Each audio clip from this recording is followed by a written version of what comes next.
Hey friends, I want to share a brief word with you about overcoming disappointment.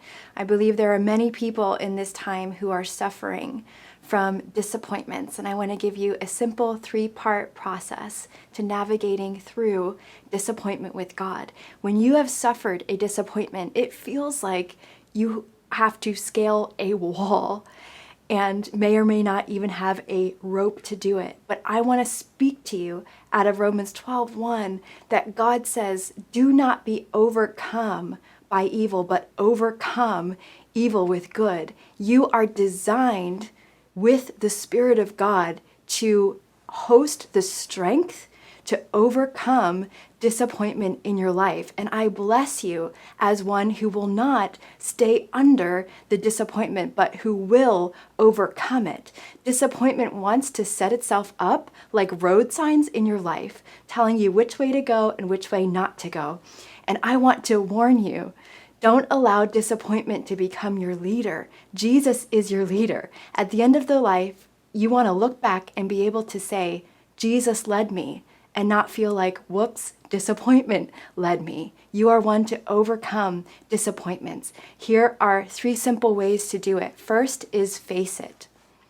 The reality of what you've been through matters.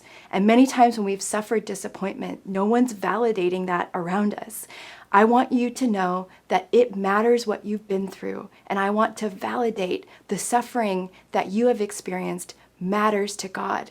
And until you face the reality of it, you are unlikely to be able to move through it. Secondly, encounter God in it.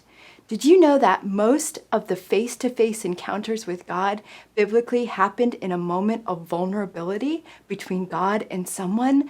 God is there in the middle of the pain and the disappointment, and He wants to meet you there.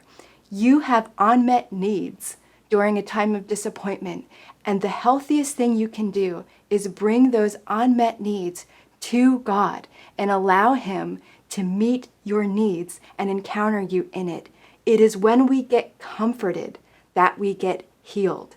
And without presence to God, we suffer without comfort. So encounter God in it, run into Him. And thirdly, come out rich.